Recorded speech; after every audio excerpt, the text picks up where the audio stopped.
మమతా బెనర్జీ, కేజ్రీవాల్, స్టాలిన్, అఖిలేష్ యాదవ్ వీళ్ళంతా కూడా జాతీయ నాయకులుగా ఫీల్ అయినోళ్ళు. ఇండీ కూటమి అధికారంలోకి వస్తే నేను ప్రధానమంత్రి కావాలని మమతా కలలుగన్నది. అసలు మోడీకి ప్రత్యామ్నాయం నేనే, మోడీకి ప్రత్యర్థి నేనే అని కేజ్రీవాల్ కలలుగన్నాడు. మమతా, కేజ్రీవాల్ అయితే జాతీయ నాయకులుగా ఫీల్ అయ్యారు. వీళ్ళిద్దరూ కూడా ప్రాంతీయ పార్టీలకు అధినేతలు, కానీ జాతీయ నాయకులుగా ఫీల్ అయ్యారు. ఇండీ కూటమి అధికారంలోకి వస్తే రాహుల్ గాంధీ కాదు నేనే సీఎం అని మమతా గతంలో స్టేట్మెంట్ కూడా ఇచ్చింది.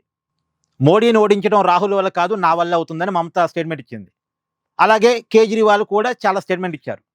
కేజ్రీవాల్ ఏకంగా మోడీ గారి మీద వారణాసిలో పోటీ చేశాడు.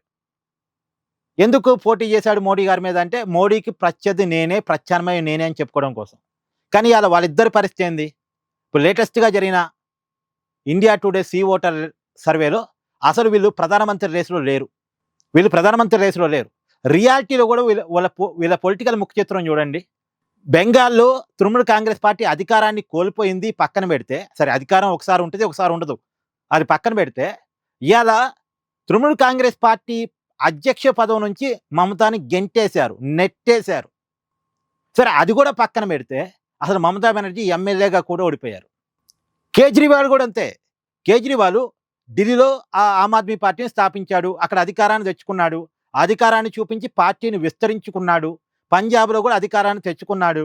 తర్వాత గోవా, గుజరాత్, హర్యానా ఇలా అనేక రాష్ట్రాల్లో ఆమ్ ఆద్మీ పార్టీ పోటీ చేసింది.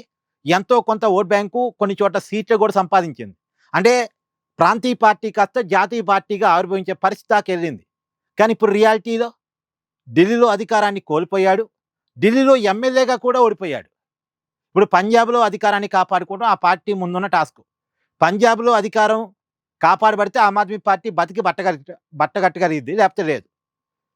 కానీ ఒకప్పుడు కేజ్రీవాల్కు నీ మీద ఇప్పుడు లేదు, పూర్తిగా పడిపోయింది. అంటే ఇప్పుడు కేజ్రీవాల్, మమతా కనీసం ఎమ్మెల్యేలు కూడా కాదు, అలాగే స్టాలిన్ కూడా ఎమ్మెల్యే కాదు. సరే స్టాలిన్ ఎప్పుడు జాతీయ రాజకీయాల్లో చక్రం తిప్పాలని, ప్రధానమంత్రి కావాలని కనలేదు, కానీ ఇండీ కూటమిలో చాలా కీలకంగా ఉన్నాడు. ఇప్పుడు అతను అధికారాన్ని కోల్పోవడం మాత్రమే కాదు, కనీసం ఎమ్మెల్యే కూడా కాదు. ఇప్పుడు ఇండియా టుడే సీ ఓటర్ సర్వేలో కూడా అదే విషయాలు వచ్చాయి. వీళ్ళ ప్రస్తావన పెద్దగా ఏమీ లేదు.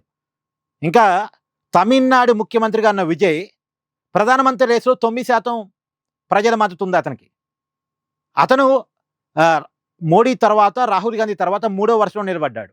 సరే మోడీ, రాహుల్ గాంధీ అంటే వాళ్ళ జాతీయ పార్టీలు, దేశవ్యాప్తంగా వాళ్ళకు పార్టీ ఉంది, వ్యవస్థ ఉంది, కాబట్టి వాళ్ళని ప్రధానమంత్రి అభ్యర్థిగా చూస్తారు. కానీ ఒక ప్రాంతీయ పార్టీ నాయకుడైన విజయ్ ప్రధానమంత్రి రేసులో నిలబడ్డాడు. కానీ వీళ్ళ అడ్రస్సే లేదు, వీళ్ళ ప్రస్తావనే లేదు. వీళ్ళకి జనామోదం పూర్తిగా పోయింది. ఎవరిది? మమతా బెనర్జీది, కేజ్రీవాల్ది, అఖిలేష్, స్టాలిన్.